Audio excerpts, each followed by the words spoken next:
Recording.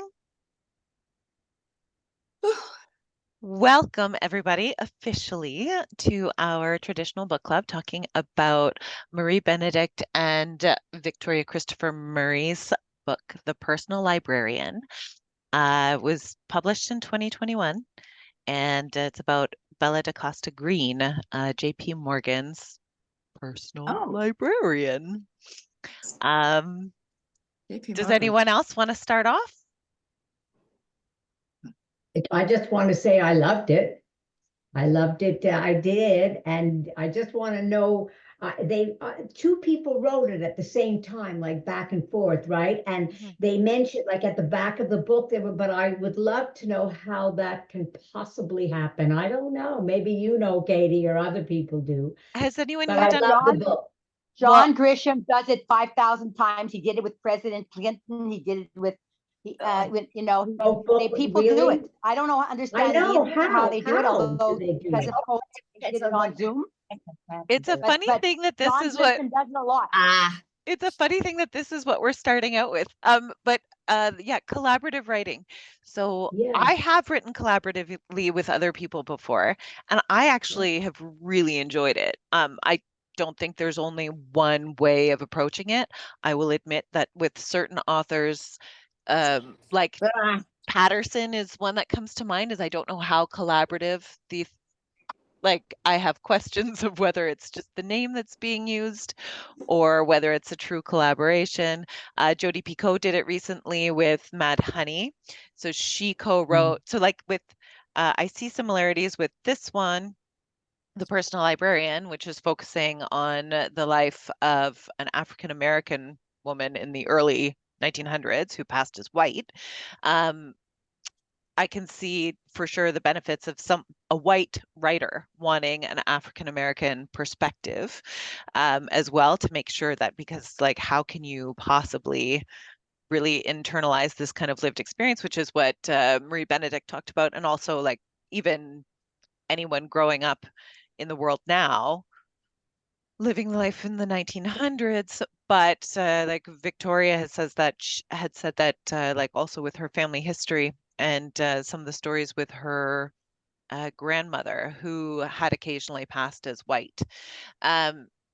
So these kind of trickle down. So I'm just for 1 second. Does it collaborative writing? Does it mean one is telling its expertise so the other one can move the story forward and getting all the right information, but that they need for the book? It's not collaborating on the story itself, is it? Is it like, is it expertise versus story kind of Well, thing? the thing is that I think it depends on the collaboration, in the same way that like your marriage is going to be different than mine, than someone else's. Like we have partnerships that work differently. So different people contribute different things.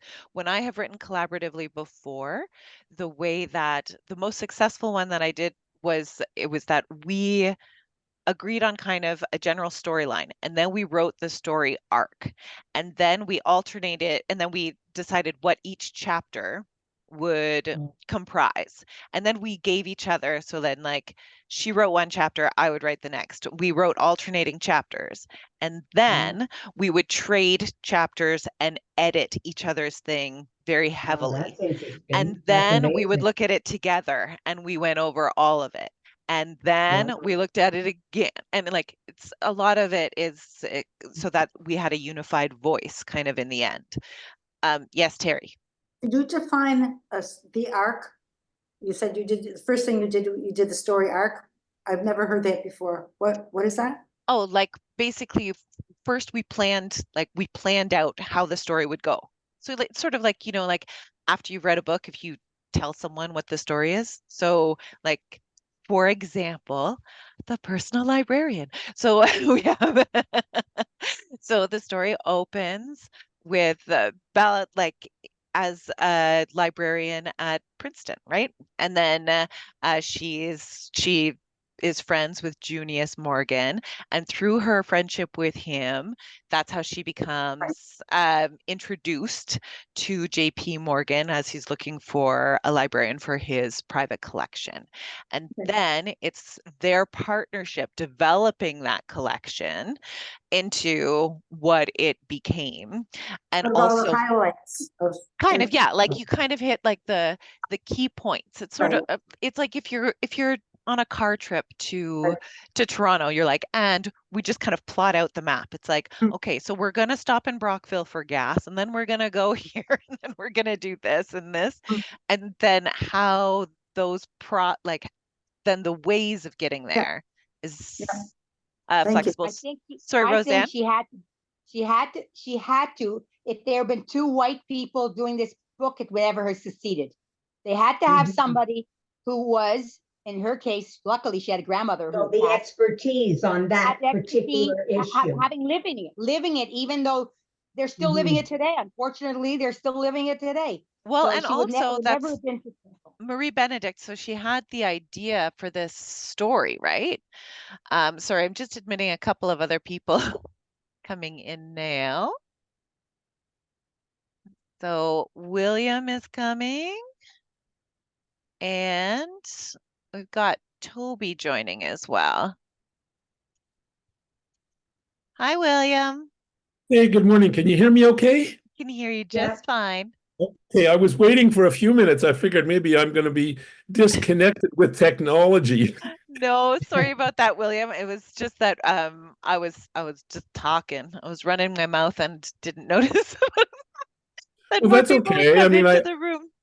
yeah, that's fine. I'm looking forward to discussing the group. I'm taking time off work for a serious Welcome. issue. We're glad to have you. This is welcome. This is William. He's also a longtime member of the library, and he's joined us today for our discussion of the personal librarian.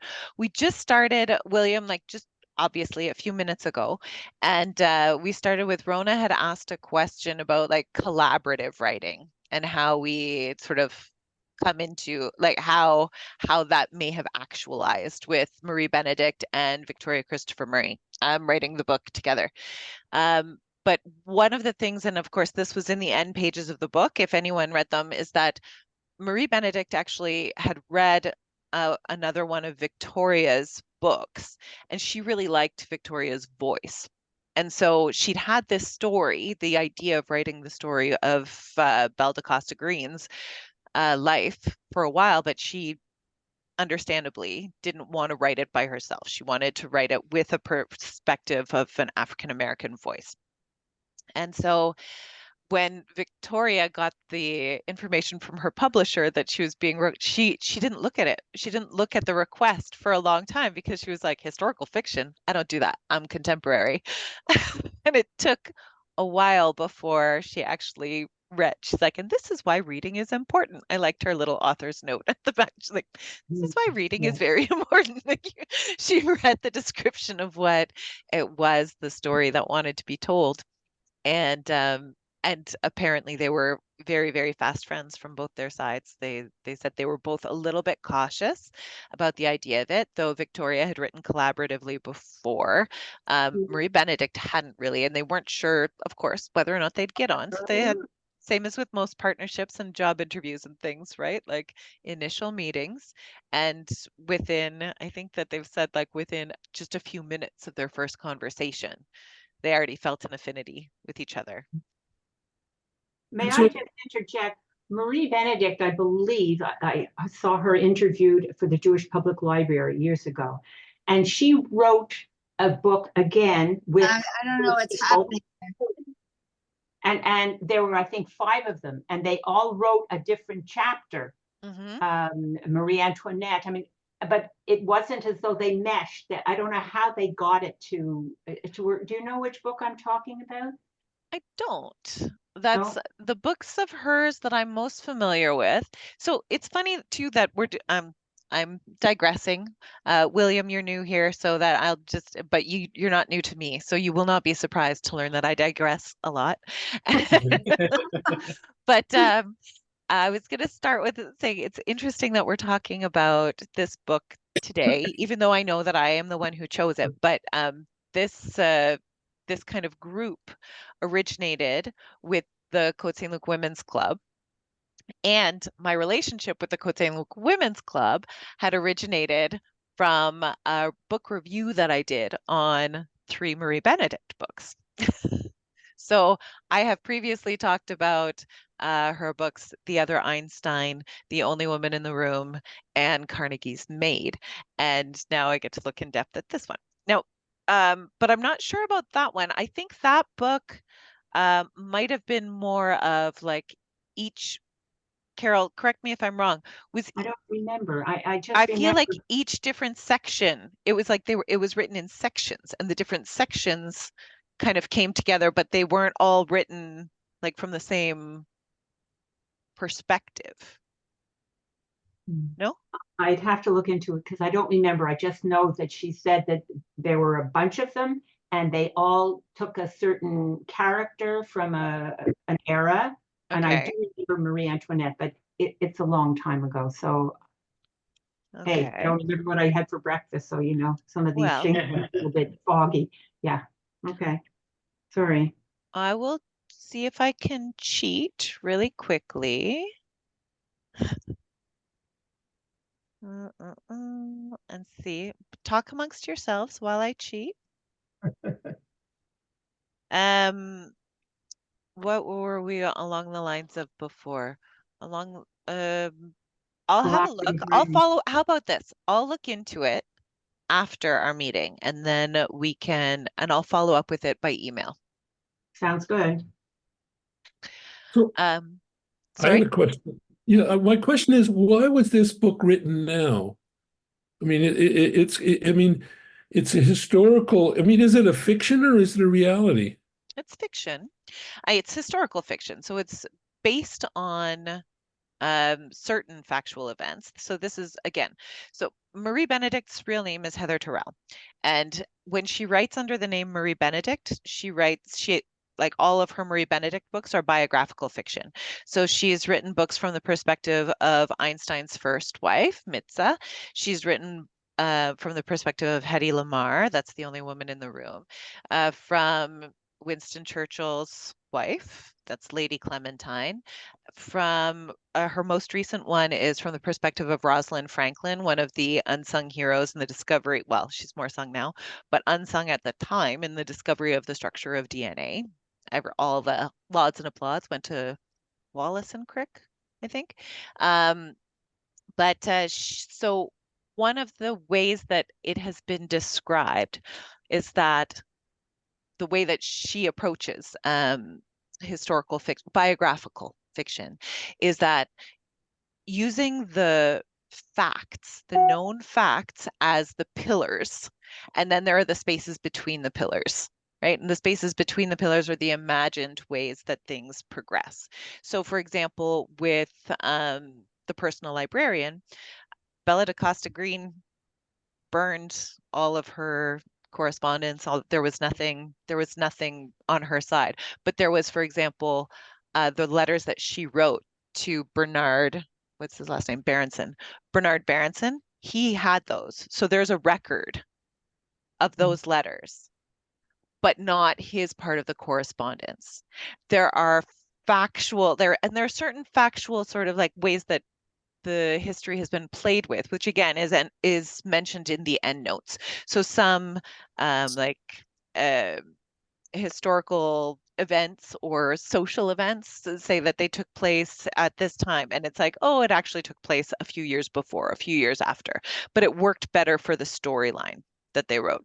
So this is not meant to be taken as true historical fact, but it's like opens the doorway into what else? Because obviously we don't have journal entries that we can refer back to say like, oh, this is what she thought. We don't have voice recordings of like, this is what he said, this is what she said, this is how this interaction took place. And so much of the action that happens in the Personal Librarian is, between two people. It's not in a public space. It's her and Pierpont Morgan talking in another room. Like, that wasn't recorded. These are imagined events. So do they need permission from the people to write these historical fictions or biographical fictions? From the estates of the people? I don't think so, because of so they do include references at the end, and I believe, well, I'll double check, but I believe that there's a disclaimer. There's usually a disclaimer at the beginning of most books that it's a work of fiction. So while they may have been inspired by true events, you know, that it's not. I can understand what William is saying, because she had this affair and then she had this abortion. I mean, that could be very personal for her family, like Well, again, that's taking not. liberties. So this is also mentioned in the endnotes. The abortion is presumed. It is not a Mhm. factual sort of thing. It's not like, oh, and she did this. Definitely, this is what happened. Right. This is her affairs as well. Like what they have to work from, the historical records of it, is the Berenson side of the correspondence. Like the relationship between her parents, her family life, her mother. Like in the book, they say that the mother's last name was Fleet. She came from the Fleets in Washington.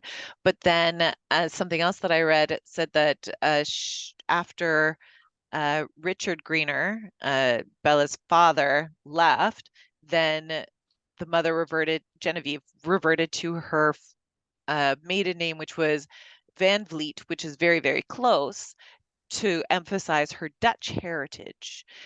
And again, like this is depending on what you like. I haven't done in-depth research into it, but they do, again, in the endnotes, give references to other biographies that were written that they received information from. Yes, Terry. Even though there are disclaimers, do you know how much can they actually get away with? In other words, Right. can they get how much can they say before someone sued? Yeah, it's so Or is there personal. Well, I think they can probably get away with quite a lot because it's fiction. This is Well, like one of, again, like another one of Marie Benedict's books with the only woman in the room that talks about Hedy Lamarr. Like it makes a lot of presumptions on her son, who it says like what is historically known is that she adopted a son, but in the book it's her illegitimate son that she has then adopted, and and then like there's because it's fiction. If it were in the biography section, yeah, but for even sure. though it's fiction, isn't there a point where it's just too ridiculous? I mean, that it just isn't right morally to.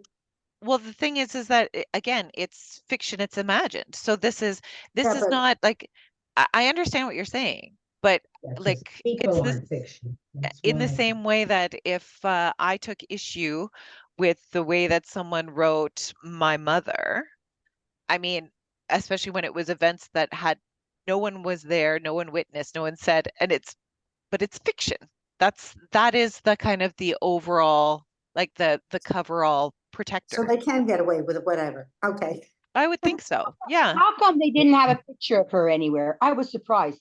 I Did you look looked. her up? I looked. Yeah. I was very curious. I Yeah. was too. Yeah. I looked her up. I have see, I'm sure that I have ones. I can find one But really I'm quickly. surprised it wasn't in the book. That's what surprised me. Well, one of the things that Victoria said, because one of the things that they were surprised about, or one of the things that she said she found surprising, was that, again, this idea of passing. And part of it is the culture, part of it is the idea of how someone is presented. I think I have a Because picture of her, actually. I found it on I looked her up. This is yeah. supposed to be her. Can you see it? Oh, yours got a big It's one. Yeah. supposed to be her. I found it on I looked up the story of JP Morgan's personal and why she chose, Mhm. and this picture came up. Yeah, Whether it could be fiction too, I don't know. yeah, You no, know, there are quite a few Yeah, photographs of there's her, a and picture of her. they're somewhat varied. So in some, she looks more kind of like she would pass. in our society. Let me see if I Yeah, can just she's share quite, my but she's not screen. as good looking as they made her out to be. Exactly. That's what I She's thought. not at all as good looking. Yeah. Right? Well, Yeah. I think we all Fiction. know. Here, one sec. Here. Okay. Let's see. Share screen.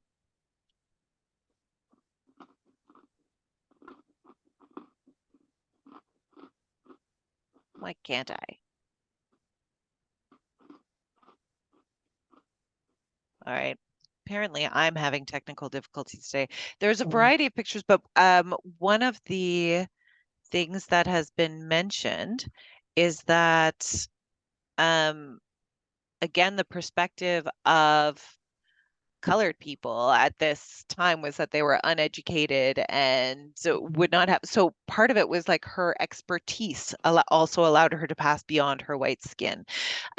They or whiter skin, lighter skin. And then, as mentioned in the book, her and her brother Russell adding the DaCosta to their names as well to say allow for a Portuguese heritage. So that would be what people theoretically would see when they saw like the darker skin. Right.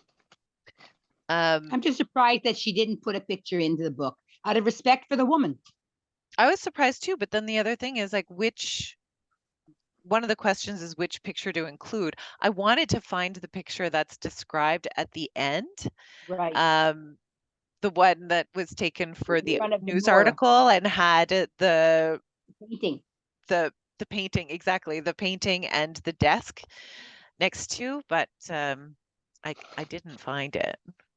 Can I say something else now? Yeah. What I was going to say is that I think that reality for me, I'm in business, and if I recounted some of the stories that have happened with some of the senior executives or cabinet ministers, I think reality is enough of a fiction. I mean, but that's my personal observation. The other question I had is that is it not correct that her father graduated from Harvard? Yes. And is that right, or is Yes, that? he was the first Black graduate from Harvard.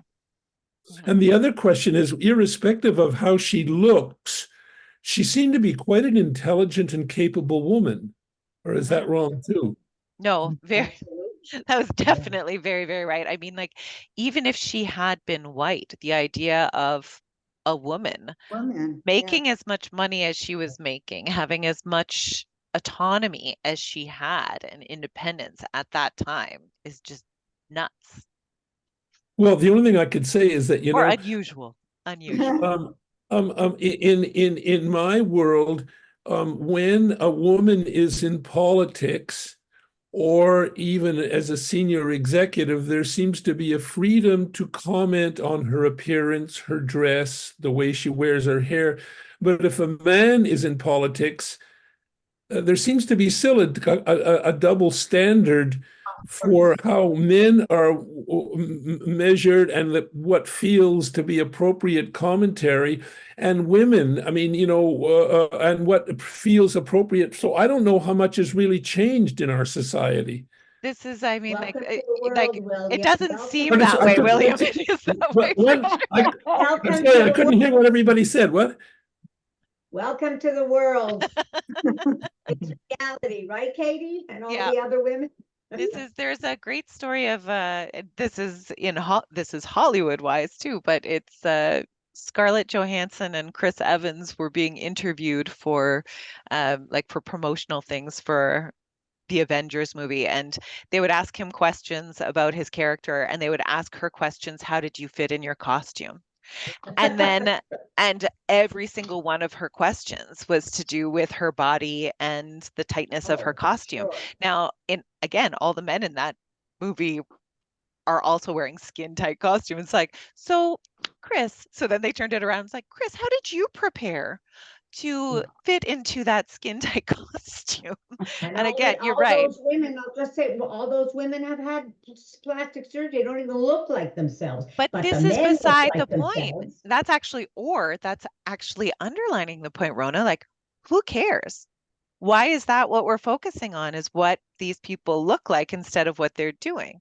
And especially when it comes to politics, like Hillary Clinton got, I remember this when I was a kid, when Bill Clinton was president and Hillary Clinton was talking about some initiative that she was pushing. And all people could talk about was how she was wearing this severe red suit, and how it really Her detracted hair. from. And actually, I Absolutely. mentioned Rosalind Franklin earlier, uh, who again was instrumental in discovering the structure of DNA. And I had read Wallace and Crick's book, or Crick's book. There's a book called The Double Helix about the discovery from the perspective of, I think it's Crick who wrote it. Anyway, doesn't matter. Like as soon as Rosalind Franklin is introduced, from his perspective, he was like, she was amazing, like extremely intelligent, extremely proficient. And he was like, she should wear lipstick. It would really make her Yeah. look a lot better. That's like There you go. that's his comment in it. And you're right, William. It's not something that women, but But to have William part of this group, this is wonderful. We get that perspective, like. Well, I mean, the only thing I could say is that, I mean, I feel that the world needs more women involved in senior, especially in politics and in government's level, because women have a different perspective than men, and we need to hear more of them. And I don't agree with the focus on, oh, look how she did her hair, or look at the color of her suit. It doesn't matter. I mean, or some of the women that are involved in media, part of the negotiations is how they wear their hair. I mean, this is the legal jargonese for, if you listen to some of the, so I think there's an element of We don't have to go far. Lisa Yeah. LaFlamme, Oh, yes. what happened there? yeah. Yeah, Right, we you're don't right. have to You're go far. absolutely right, Roseanne. She was old and finished and tired looking, and that's it. Yeah. Well, look at all the anchors. All the anchors go to CNN, MSNBC. Look at all the women. They're brilliant. I'm not saying a lot of them aren't brilliant, but they're also stunningly gorgeous. Every single one of them. But this is Really, when you something look that goes again towards underlining even like the message of the book. It's not just women's voices that need to be heard more, right? That gets pulled into the book with the mentions of the suffragette movement and sort of queer rights, which also gets pulled into it with the idea of the Boston marriages. But also, again, like we need to hear the voices in politics and business, etc., from all kinds of communities, because otherwise we have this perception that our perspective is the correct one, or the dominant culture's perspective is the only one. And it isn't, right? So again, and this loops us right back around to our first question, which is the collaborative writing aspect. And one of the reasons I think why Marie Benedict was so, like, even though she found this story so compelling, why she waited to write it until she found someone who could for her. contribute an African American experience to the voice of the character and to the perspectives of like the history. And the other question I had, I know that I'm talking too much, but this must have been a strain on whatever the librarians, I forget her name now, but it must have been a strain on her to repress her identity. I mean, Of course, had to have been. Mm-hmm. And also if she burnt all her papers, we don't know, I guess. We also don't know if she burned them. They were destroyed. They were never found. There was, yeah. Mm-hmm. So, I mean, it indicates, I don't know. I mean, I don't think that much has changed. I think that we are still in a society that values white, male Absolutely. perspectives, and we're very reluctant to hear from minorities or other groups. And in a lot of my work that I do, maybe women are better collaborators than men, but that we meet with various stakeholders in the community, with labor unions, with workers, with suppliers, and even the workers themselves. And some of the best ideas don't come from the MBAs and the executives that are earning $40 billion a year. They come from the people that are working on the floor or driving the trucks that are closer to the operations. So in my work, I find listening to voices that do not have an opportunity to be an extremely valuable strategic asset. But I find that when you go to, like in my weaker moments, I try to influence public policy, which is a form of insanity for me. But I find we're lacking in that now. I don't think we're such good listeners, despite all the social media and all the other thing. I don't think that really that much has changed, and the world has changed radically, and I think we're out of step. Well, I will But you know what, disagree with you JP Morgan? slightly. I will disagree JP slightly in that Morgan, the world has changed a ton since then. Not not enough, but we have definitely changed a lot from Jim Crow days. There has been movement. The world is better than it was. It still needs work. I agree. But to say that it isn't, like, I mean, I can vote. That's better than it was. but This is Katie, JP Morgan respected her. She rose very high. He kept giving her. She was very well respected by him. There's no Of course, question. I mean, but he we're put her not right talking. out there. I think like talking about it on a societal level and on individual levels. Like Williams brought up a couple of different points. One of them is, of course, listening to the multiplicity of voices that are available to us can only benefit our perspectives of the worlds around us. Even if they are points of view that we do not agree with, even if they are things that we do not understand, our listening, actually listening and trying to actually hear what people are saying, which I also have problems with a lot of the time. But this is the world is comprised of so many different perspectives, so many different people's experiences that we can only benefit, I think, from listening to all of these other voices. That certain voices tend to have more power than others. Again, not terrifically shocking, I don't think, to any of us in the room here. Correct? Correct.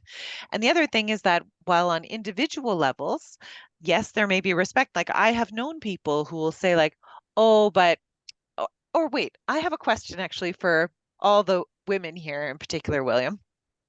How many women here have been told before, you're not like other girls, you're not like other women when having a conversation with a man? There, Roseanne's got her hand up. Maybe once or twice. It's possible. I Hi, had it's a big been, mouth or this is whatever. like, and it's just because, oh, almost like we're people, you know, like different people have different perspectives, have different ways of behaving. Not all women behave one way. Not all men behave one way. Not all white people behave one way. Not all black people behave one way. Not all Jewish people behave The one way. fact that I Not all liked here, trans people what I behave like, one way. what I liked here is that they were showing how she was differently thought of in England as she was in the United States. I find that interesting that they showed. How she It was felt very differently. interesting how because they didn't have any women. I mean, they didn't have women in the United States either who had her position, and yet when she went to England, it was even more pronounced. The And differences I and found it very Right. interesting. yeah, and one I of the found it way, one interesting of the, that sorry, no, Roseanne. I was surprised. I was surprised that the crooked art dealers at the end, you know, near the end, they were willing to even have her put on the take like Berenson was on the take, and I found that interesting that she was so puritanical and so like, well, that I would never do that. I find that very interesting that they were, even though with her high respect, they were able to, like they wanted her in on the take. They say, wow, Well, I because couldn't this believe was, that. That was a little bit weird to me. well, part of the ways that she also, like that Belle's character underlined her, the ways she felt differently in Europe versus in America, again, was a cultural kind of perspective. So that in, for example, in England, that it was all so class-based and that she was so clearly from a higher class that the her gender and the color of her skin, or the shades of her skin, were less important there. Whereas in the States, it was much more, and like about the whiteness before the social class, before the everything else, and the whiteness and the maleness, right? Mm.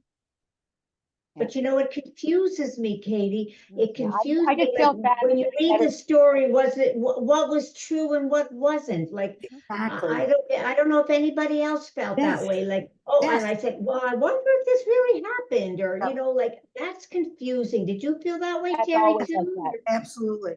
But Mhm. the beauty of that, of course, is that again, it opens the door to learn more.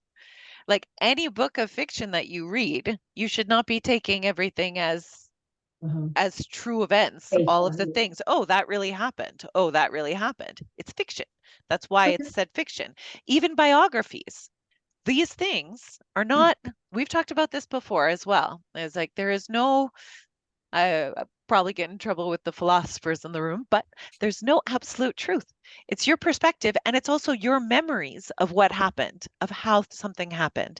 So we've talked about before that we can be in the same room experiencing the same thing and come out of it with completely different understandings about what just happened. So a biography that's I would written, have liked to see the article. I would have liked to see the article that the young man wrote when she said we tried, because that they have proof of her saying. Yeah. That they have an affair, JP Morgan and You her. can find the So they have article. proof that she said we tried in an You interview. you can I'd have find loved the to see that article. interview. You can find the Oh article. yeah? Yeah. This is it, is that with certain things that are referenced, that's it. You look them up. Yeah. You look It's them up true. because a lot of the interviews that they talk about, those are historical record. Yeah. Interesting. What did you guys think? There's one part in the book where Belle is sort of chafing at the idea of, like, it's after she's gotten back in touch with her friends from college and she's had a conversation. She's hung out with them, then she goes back home and she's like, she wants to find something real, is what she says. I have it underlined here. That's I felt bad for her because I want something her real. Right away, I begin to plan all that I want to do over the next 8 weeks. This is while her family is at the cottage or at the country house. I want a life beyond work and its social obligations. I want the life that Bernard has stirred inside of me. I want something real. Now, what do you guys think about that? What's real? What is a real life? well, she couldn't go back to the church that she went to. She couldn't stay close to her father because he was darker than her. She couldn't stay close to her brother because he was, they couldn't see each other because She couldn't have a baby. She couldn't have a it's child very because sad. that would give her away. She Possibly. had a lot of constraints, a lot of restrictions. She couldn't live her real self. I think that's Right. what it was. Yeah, but I don't She want to. loved her background. She wanted to be part of it, but she couldn't because they're all darker than her. Right. What were you going to say, William? I was going to say that that's the part that I tried to say before, is I think that it was an emotional and psychological strain on her not to be whoever she wanted to be. I feel that there is a form of she was acting or filling a role that society expected of her, but there was something, I don't know what she wanted, but she didn't feel. That's why I said before, I think it must have been a strain on her inside in some way, that whatever she wanted to be or however she wanted to be, her identity and her expression through her life was dictated by what others thought, not what she thought. I am going to jump in here a little bit and say Maybe I'm wrong. I don't know. Me jumping in a little bit and say that, first of all, I think that there's no way in the early 1900s that a Black woman could have had the life that she had, doing the things that she was interested in with like manuscripts and art and history. She could have never attained the position that she did as a Black woman. And I think that that was probably, or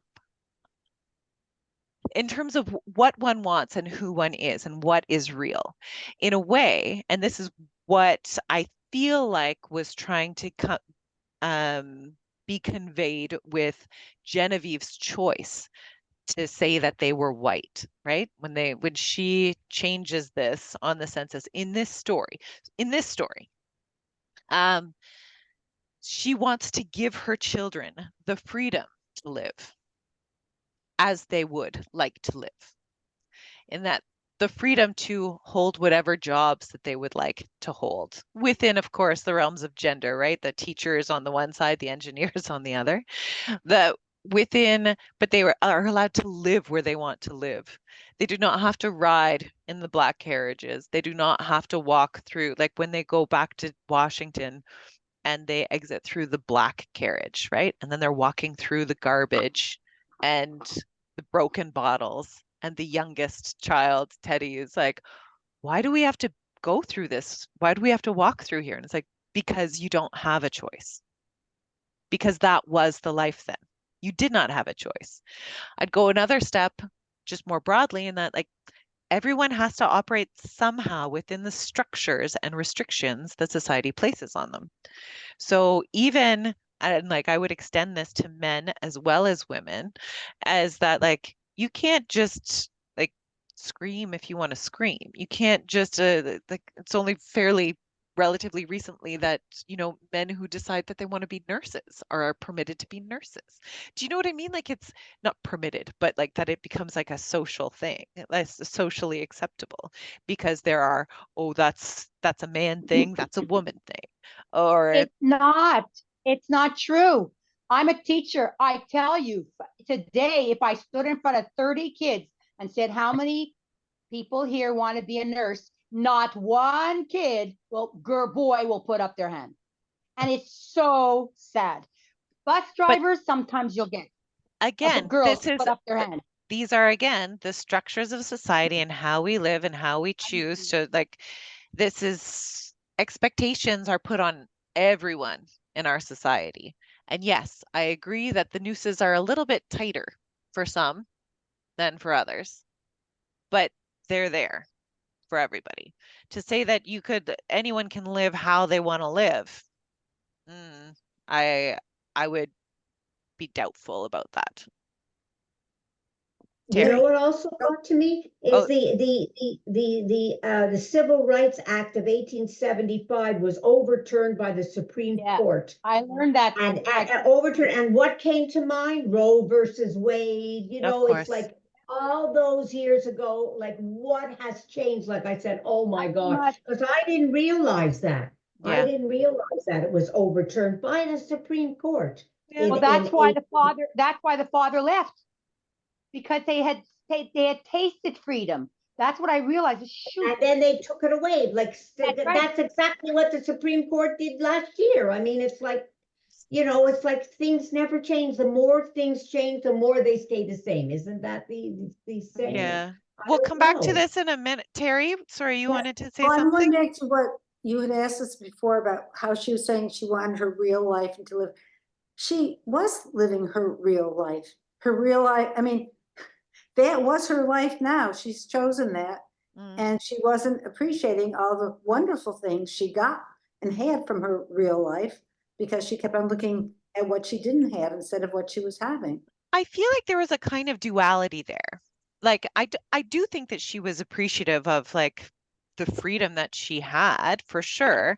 But that there was this duality, and this kind of goes back again to what William was saying as well, and what a few of us have said, is like that she had, like, in a way she was living two lives, even though that she was living with her family who all knew their own history, and they also knew that they were passing as white. But when you are in such constant contact with people who have known you your whole life and know all of the dirty secrets, all of the history, there was a more of a freedom in a way, but she found that choking because they didn't understand her life then also as living as like the bold white woman who is the personal librarian to JP Morgan. So like the number of times also that she had to explain that the best way for her to hide was to be bold and to be brazen because no one else would dare, right? You would, if you had a secret like that, you wouldn't dare. But if she had tried to shrink mousily into the background, she wouldn't have acquired the things that she did. She wouldn't have, it's possible that she wouldn't have then successfully passed the way that she did. Because when you're operating in high society at that level, and especially representing the figure who was JP Morgan, who was again larger than life, like there wouldn't be a mousy, nondescript person representing that. Right? Mhm. Or no? Disagree? Agree? Agreed.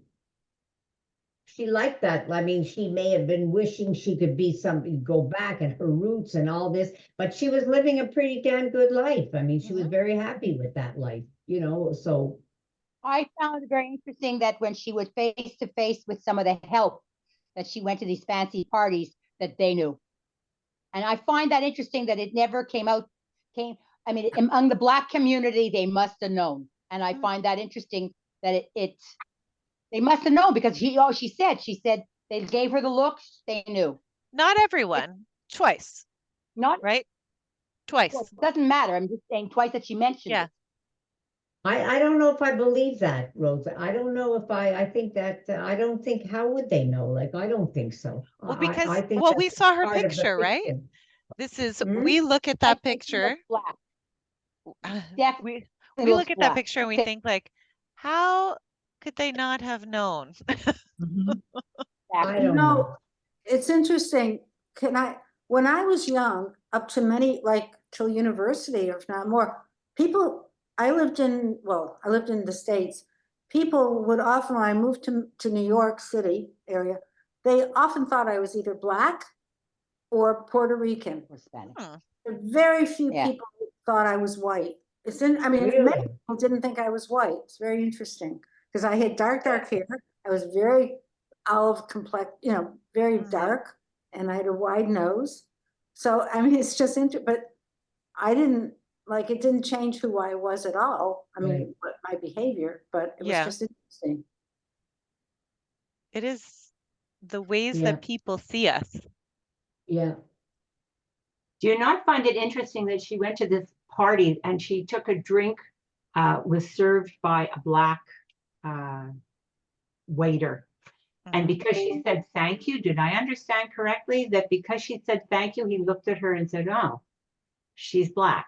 Did I get that wrong? I just found no. incredible. I don't remember her saying thank you because this was. Are you talking about the first party that she was at? And she made eye-to-eye contact. That was the whole thing. That's the problem. It's the eye-to-eye. So it happened your help, you didn't, especially if they were Black, you didn't have any eye-to-eye contact, and she did. Oh. Can I ask how his daughter was absolutely sure that she was Black? This was before, the story where she really found out, when the two of them sort of changed and they both realized who they were. But prior to that, she was very sure that she was Black. Would that have been just from looks? I don't think she knew that she was. Yeah, she kept on. She was making. She kept on insinuating. That's just the same as she rumored she was lesbian. But I'm just saying that only in the end, when she said, "How did you find out that what I am?" She says, "Oh, now I know you. Now I know you." Right. Yes. Exactly. But prior to that, she suspected. She suspected. Look, she was her own life. She had her own, source. Oh, I guess her secret affected her enough that she figured that she also had the secret because she looked Black. Yeah, I guess so.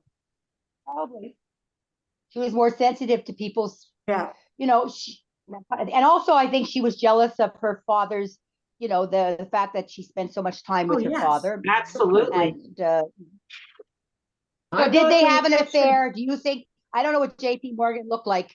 So did they have an affair? Oh, Truth. there's a picture of her, yeah. Oh, So she that's looks one Think great. so? picture of She her when does. she was young. Here's another one. That's Oh, pretty. look at that, yeah. So this is it, is that Oh like my. it depends on the pictures that you see. Even when Yeah. you think like, oh, could she pass or Yeah. could she not?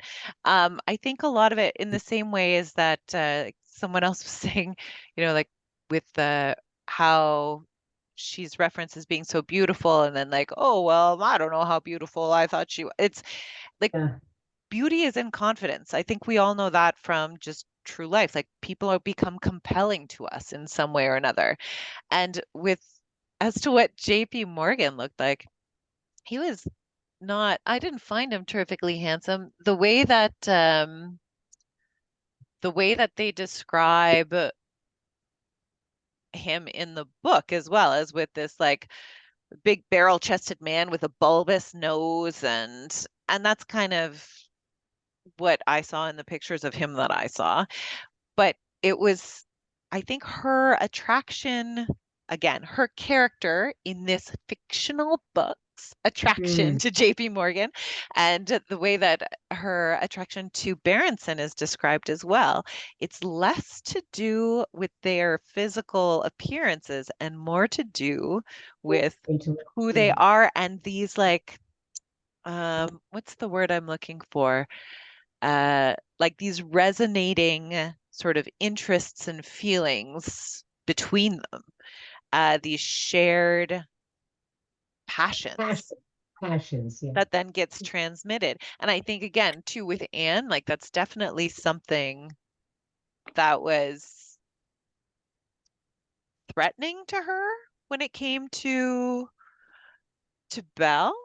Again, Anne's character in the book, Belle's character in the book, but I you can thought see Anne how that actually, kind of personality dynamic would play out.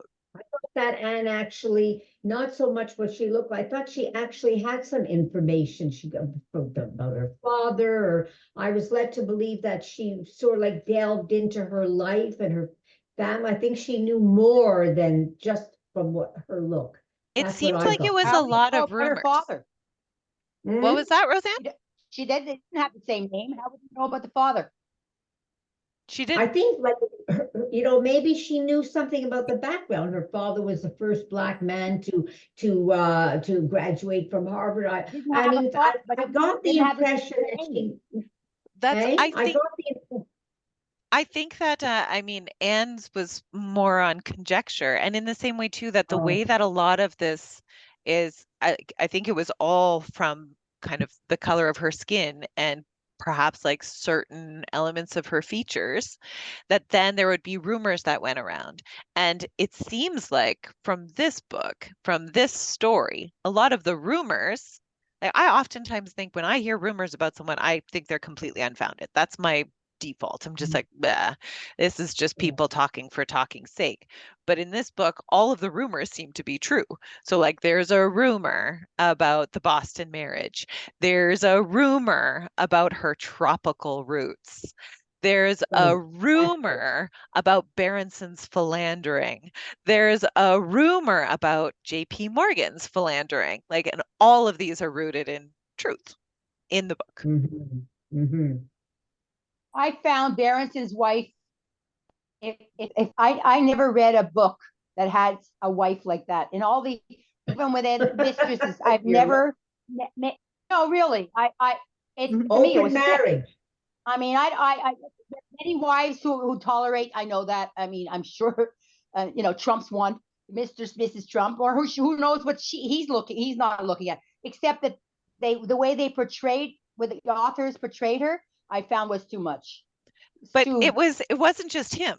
It was both of them, right? That's the way the daughter brings it up, is that they have they have a partnership, that they love each other, they're married and everything, but they have some common interests, but they stopped having a romantic relationship a long time ago.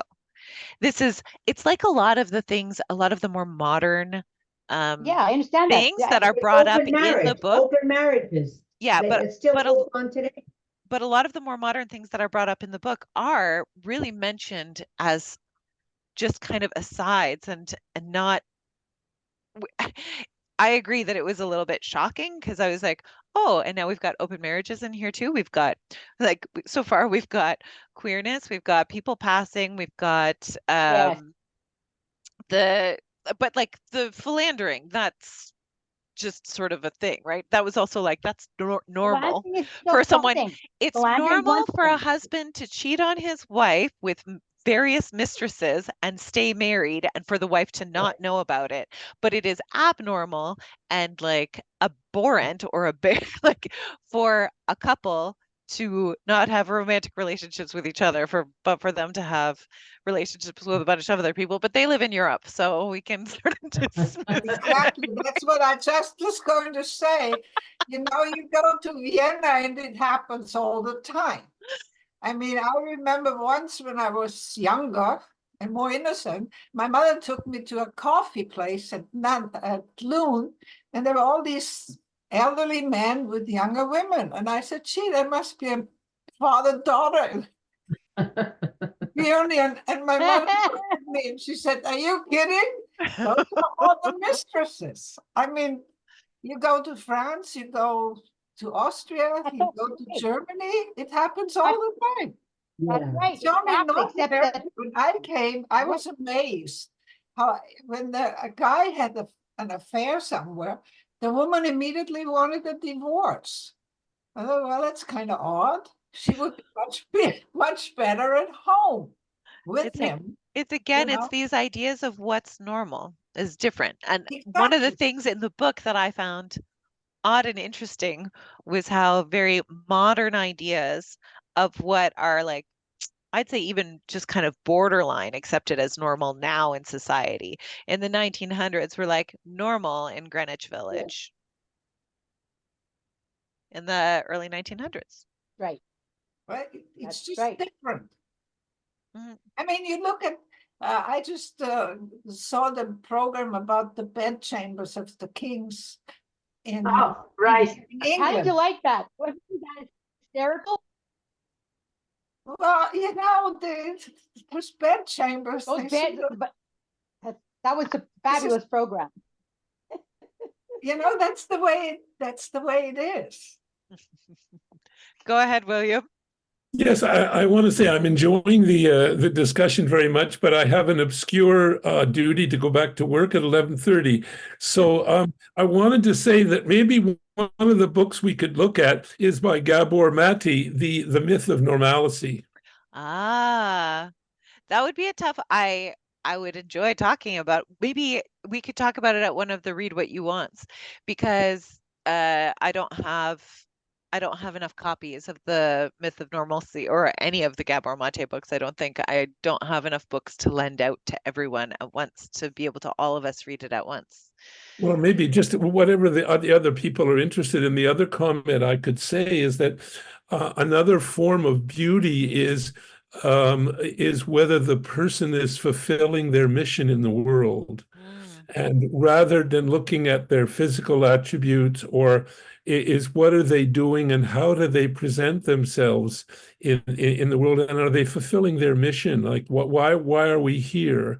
So that's another form of beauty, and beautiful could be to a sense that the person has found out what their purpose is to be here. Like the And mathematical definition of beauty, like that. It's like this is you are fulfilling what. yeah, Yeah. yeah.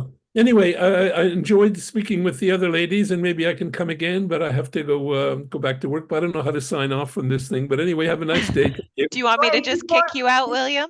Yes, you Wait, can. I'll Can I kick just you ask out. him, can I Thank ask him a you. very quick question? Because I'm quite intrigued. What do you do? I mean, you keep on talking about, like, what do you do? What kind I of work? manage an investment portfolio, a very successful one. Oh, okay. And No, and yeah. and Okay. and my judgments and my time are at a great premium, and I seem to have accumulated some wisdom over the years that my observations are often correct. They may not be au courant or popular, but so that's what I do, and I do some work on environmental and human rights issues with major companies and on a volunteer basis, but it's an uphill battle. But I am Jewish, and I did work in the investment business when Jews were. It was made perfectly clear that I was not welcome because I was Jewish. But anyway, I don't want to take up more time now. I enjoyed meeting the other ladies, and maybe we'll get some more men in the group. So can you keep me right now? Thank you. I will kick you out, William. Thanks so much for coming. Take care. Thank you. Nice having you. Okay, thank you. Nice to get a man's perspective, eh, Katie? I find It's it nice. is. This is a kind of, well, sorry, I was about to say, this is how I felt when Terry, you joined us too. Not a man's perspective, a new perspective. That's the Black person's. Just a new perspective, because this is it. Is like, and one of the things that I've talked about before with our book discussion groups is just like, it shifts my understanding. It helps to shift my understanding. And I feel like it does that for all of us, right? Is discussing the ways that we see the worlds that are presented to us in these books. I was going to switch topics. I asked the question. I sent, how many people go to this library per year approximately? I can't imagine that many people Who go what? I mean, unless there's an to our library? Because For what? Oh, Go to how many people go to this library today? well, we have thousands and thousands of memberships. I'd have to consult our annual report, but on our website. No, I'm talking about, no, not the cote-saint-luc library. I'm talking about the library we're talking about, the JP Morgan library. Oh, I was thinking that too. Yes, I was wondering. Yes. Still quite a few. It's now called, I think it's called the Morgan Library. The Morgan Library and Museum. And it is open to the public. Was she really responsible for that, Katie? Was yes. she responsible? Yes. That's true. That's yes. true. Yes. So it's true. Like, again, like what did you sort say? of like there. I didn't hear what she said. What did she say? She asked if Belle was responsible for that, like for the development of the collection, and yes. So think of it like, do you remember when you were a kid and you did connect the dots? Mm-hmm. Okay, so it's sort of like the dots are things that happen. So, for example, like JP Morgan hiring her, that she was introduced or she was brought to him by Junius, that she worked at Princeton before. You didn't need any sort of special education to become a librarian at that time. So a lot of this was directed from her interests, from her education, her self-education, from like, so JP Morgan hired her. Then after JP Morgan died, he left her a bunch of money, and the ownership of the collection passed to his son, which then his son then made it into a public trustee. Like those things happen. Right. Yes. Yes. Was there another question that I forget? But I mean, I went to Washington twice, and I would have been interested in something like that, but I never heard of it. It's not in Washington. It's in New York, isn't it? That might be why. That might be why you never heard of it. It's not in Washington. New York. I've been to New York even more times. Never heard of it. Yeah, well, there's so much to see and do in New York. Yeah, it's at 225 Madison Avenue, New York. Oh, that's not bad. That's a good address. And yeah, it's like a 9 to 5 kind of place. This is Marie Benedict's interest in it. Marie Benedict's interest in it started from when, like, before she became a writer, she used to go there as like as a place of kind of refuge and research, that she would explore her own interests. And then she became like Belle DaCosta Green was introduced to her from a passing docent, she said, who was generous enough with her time that she just started talking a little bit about Bella Green. So Bella Green ended up dying in 1950. She worked at the library, though. She was the director of the library, I think, until 48. And then she died in 1950 from cancer. Mm. What else? What else you guys got? What else? I wonder if there's a No, plaque or just ask, something. just if they have, I wonder if Sorry. there's a plaque in the on the bed, what- like on the bed, like on Queen Victoria's bed where she died. Do you remember in the that? I library. don't, Rona? yeah, I that's, I wonder- don't know if there's a plaque Be there interesting to or what it see. is that is sort Yeah. of the tribute to her. Mhm. But this was a library or a docent, like a worker there, then like talked to Marie Benedict about Bella DaCosta Green's history. And then she started her own research, Marie Benedict. But I don't know, because I haven't been there either. So I don't know what it is that they have there. I'm sure they have something as a nod to her. It was a good book for a book club choice, I think. It sort of like widens, like I would never have read this book. That's what I love about book clubs. I've said this before. It just opens up your mind to all different things. It was really, really interesting, and you learned something, I thought it was great. The same thing for me. Like I've said to you guys before, that my natural inclinations do not bring me to historical fiction or biographical fiction. Usually, if I'm interested in a historical figure, then I'll read a biography. But I'm curious as well, because the other books of Marie Benedict's that I've read, like this one, reminds me a little bit about Carnegie's Maid as well. So Carnegie's Maid focuses on a fictional character, totally like a maid, in Andrew Carnegie's mother's house, and how she may have, like what might have inspired sort of the Carnegie libraries and like all the philanthropy.